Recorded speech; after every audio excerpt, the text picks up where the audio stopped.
जुल्म की आवाज़, जुल्म के खिलाफ आवाज़ खोलेगा कौन? और साथियों, हम भी चुप रहे तो बोलेगा कौन? जय भीम, नमस्कार सभी साथियों को। साथियों, आप देखना शुरू कर चुके हैं बहुजन इतिहास RBS न्यूज़। आज साथियों हम आए हैं OBC महासभा के दिल्ली प्रदेश अध्यक्ष डॉक्टर वीर सिंह बघेल के पास। डॉक्टर साहब, आपका स्वागत है। धन्यवाद। साथियों, आप देख रहे हैं कि किस हिसाब से पूरे भारत के अंदर, और ऐसा क्या कारण है जो हमारे महामानव के आगे डर का इतना माहौल है। तो आइए साथियों, नेपाल के बारे में, अपने कश्मीर के बारे में और अपने पूरे भारत के बारे में, जो भी हमारे जगह जगह 6 राज्यों के अंदर इतना बड़ा BJP के खिलाफ जो प्रोटेस्ट चल रहा है, तो आइए अपने OBC महासभा डॉक्टर वीर सिंह बघेल से राय लेते हैं। डॉक्टर साहब नमस्कार। नमस्कार, जय भीम। डॉक्टर साहब, ये क्या कारण है जो ये इतना डर फैला हुआ है? हमारे महामानव जो है, जो 56 इंची महामानव थे, हमारे इतने दहशत के अंदर क्यों आ रखे हैं? जो नेपाल में इतना बड़ा जो प्रोटेस्ट हुआ है, जो पूरी सत्ता पर पलट हुआ है, तो आप कैसे देखते हैं डॉक्टर साहब इसको? देखिए, मैं सबसे पहले आपके दर्शकों को क्रांतिकारी जय भीम नमस्कार बोलता हूं, और आपको भी मैं धन्यवाद देता हूं कि आप अपने सोशल मीडिया के माध्यम से और अपने चैनल के माध्यम से देश को ये बताते रहते हो सच्चाई क्या है। तो आपका प्रश्न यही है कि क्या कारण है कि देश में हलचल मची हुई है। नेपाल को देखकर, बांग्लादेश को देखकर, श्रीलंका को देखकर, अफ़गानिस्तान को देखकर। तो देखिए, ऐसा है कि जब कोई भी चीज़, एक हमारे लोग कहते थे कि पाप का घड़ा अगर भर जाता है तो फिर लास्ट में फूटता ही है। और देखो, अति किसकी भी अच्छी नहीं होती है। इंसान, जनता शोषण हो रहा है, लेकिन जनता जब तक सहन करती है, जब तक वो सहन कर सकती है, और जनता जब तक सहन करेगी, जनता का जब गुस्सा फूटता है तो अच्छे अच्छे धुरंधर सरकार बनाता कौन है? जनता ही तो बनाती है। और जब जनता ही परेशान हो जाएगी तो जनता अपनी बात को कहेगी। जब सरकार नहीं सुनेगी तो जनता का लास्ट मोमेंट क्या बचता है? बाबा साहब डॉक्टर भीमराव अम्बेडकर ने भी कहा था ये बात कि देखिए, जब शासन प्रशासन आपकी बात को नहीं सुनता है और सत्य के देख कर के सरकार आंख बंद कर लेती है, प्रशासन के लोग आंख बंद कर लेते हैं, तो आंखें खोलने के लिए जनता को अपने हथियार अपनाने पड़ते हैं। कानूनन जो है, कानून को लेकर, कानून को आदमी कब हाथ में लेता है? एक कहावत होती है, मरता क्या नहीं करता।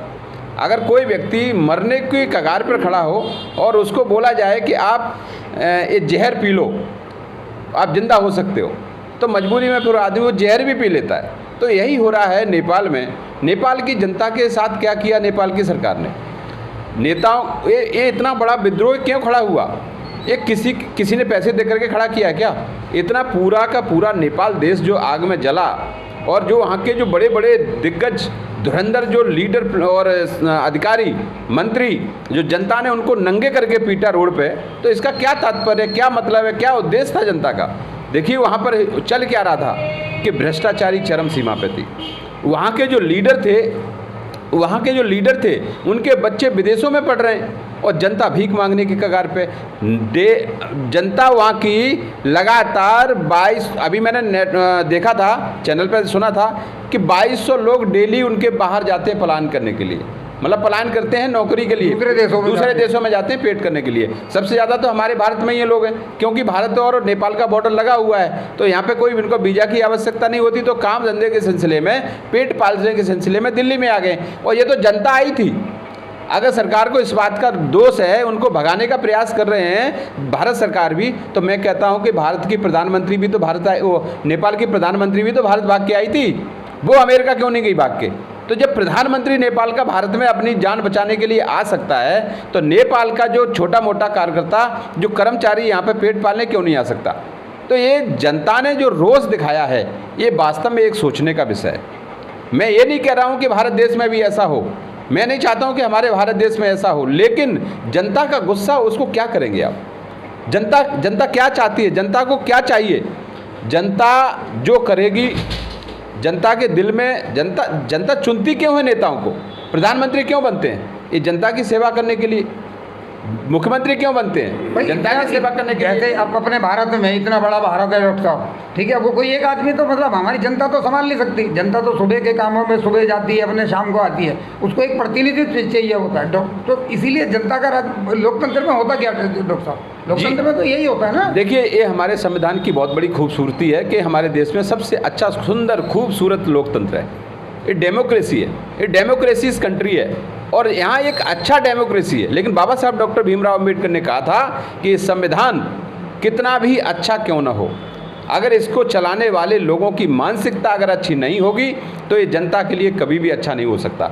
और संविधान में कोई कमी क्यों ना हो, लेकिन चलाने इस पे बैठे लोग, सरकार में बैठे लोगों की मानसिकता जनता के प्रति, अगर देश के प्रति अच्छी है तो यही संविधान सबसे अच्छा, सुंदर, लाभदायी होगा। तो ये जनता के ऊपर, जनता तो अपना प्रतिनिधि चुन देती, लेकिन जनता ने जो चुना उसके बाद वो क्या खेल खेलते हैं, अब इनको डर सता रहा है।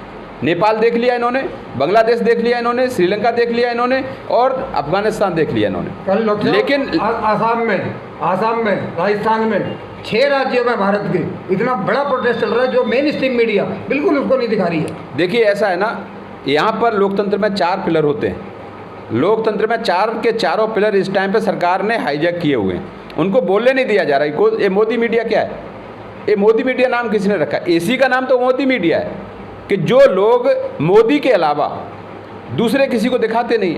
और मैं तो ये बात कह रहा हूँ कि मोदी मतलब भारतीय जनता पार्टी और कांग्रेस को भी कभी ये मत समझना। मानवर कांसीराम साहब जो उस टाइम पे संघर्ष कर रहे थे, उस टाइम पे कांग्रेस थी पूरे देश में शासन कर रही थी, तो मानवर साहब ने कहा था कि हमारी लड़ाई कांग्रेस से है, क्योंकि कांग्रेस सत्ता में थी उस टाइम पे। लेकिन साहब ने एक बात और बोली थी कि अगर हम लोग कांग्रेस को गिराने के चक्कर में कहीं बीजेपी को ऊपर न उठा दें, ये बात भी बोली थी ना साहब ने। तो आज भी साहब होते तो यही बात कहते कि अगर हम भारतीय जनता पार्टी को नीचे गिराने के चक्कर में कांग्रेस को ऊपर ना उठा दें, क्योंकि कांग्रेस को लोगों ने 60 साल दे, कांग्रेस को क्या भरोसा पे ले रहे हैं हम लोग?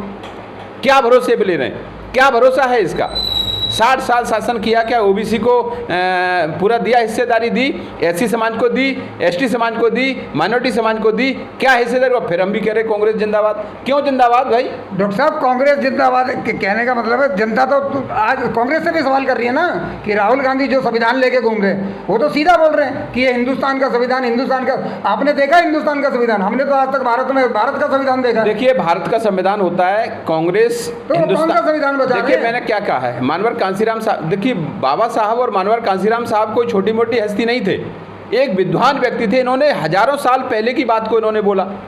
ये लोग कहते हैं कि इनके शास्त्रों में लिखा है हजारों साल व्यवस्था पहले की, लेकिन हमारे महापुरुषों ने ये बात बोली। पेरियार रामास्वामी ने बोली, महात्मा ज्योतिराव फुले ने बोली, कांसीराम साहब ने बोली, बाबा साहब ने बोली, कबीर साहब ने बोली, रविदास साहब ने बोली, तुकाराम साहब ने बोली, सभी महापुरुषों ने बोली ये बात कि ये हजारों साल की गुलामी है, इसको हम मिटा के रहेंगे। और जितने वंशज हैं इनके, सभी महापुरुषों के जो फॉलोअर्स हैं, वंशज हैं, जो अपने आप को मानते हैं कि हम बाबा साहब डॉक्टर भीमराव अम्बेडकर के फॉलोअर हैं, वो कभी भी इस विचारधारा में जाके ढलेगा नहीं, वो अपनी विचारधारा के साथ रहेगा।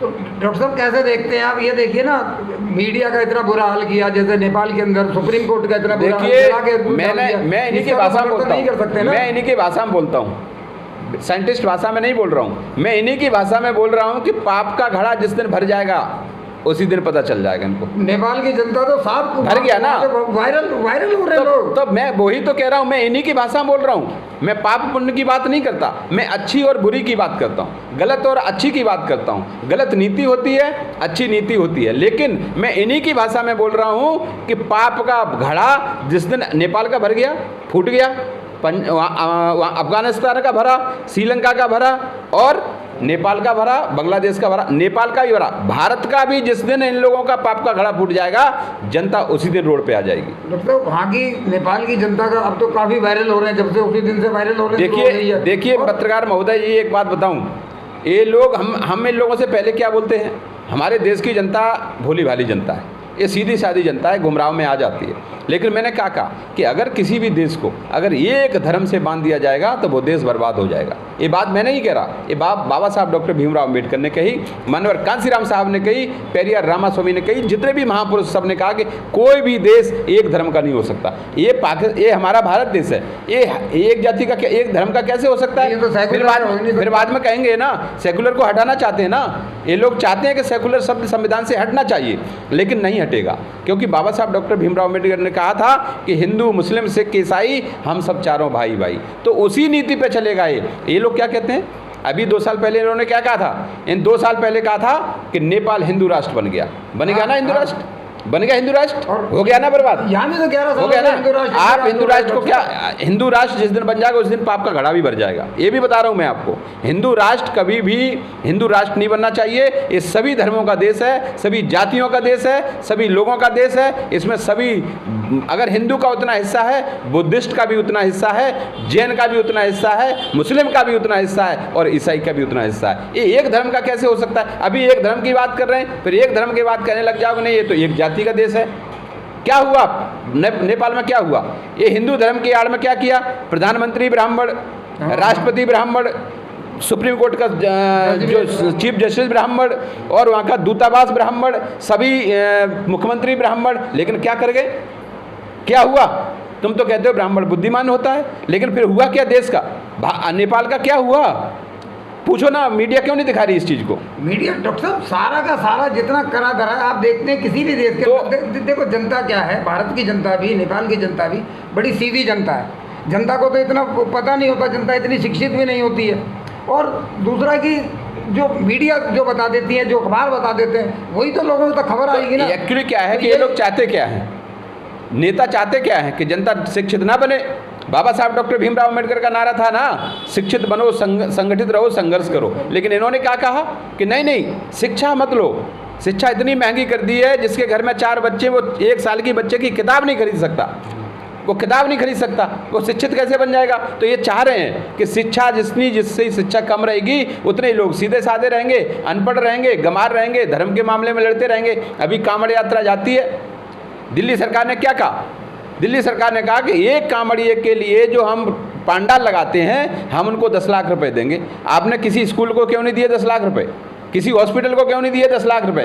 जो गरीब लोग हैं, जो गरीब लोग वहाँ पे सफदरजंग में एम्स में लाइन लगा के खड़े हैं, उनकी जान जा रही है। हमारे अभी क्या हुआ है मैं बता रहा हूँ। लोग हमारे देश के सीधे साधे, हमारे देश का सबसे बड़ा दुर्भाग्य है, हमारे देश का अभी दूसरे नंबर का हाइट का व्यक्ति हमारे मंगल सिंह पाल, जो 7 फुट 6 इंच के व्यक्ति थे, उनको इलाज के अभाव में उनकी मौत हुई है। मैं वादा कर रहा हूँ, इसकी जांच होनी चाहिए थी, लेकिन सरकार ने क्या किया? हल्के हाथों में लेकर न जिंदा में सम्मान दिया और न मरणोपरांत सम्मान देने का काम करें। तो ये लोग कभी भी अच्छे व्यक्ति को कभी सम्मान नहीं देना चाहते हैं, SC ST OBC माइनॉरिटी समाज के लोगों को दबाना चाहते हैं। तो मैं बता रहा हूँ, अब दबने वाले लोग नहीं हैं, इनका पाप का घड़ा भरने वाला है।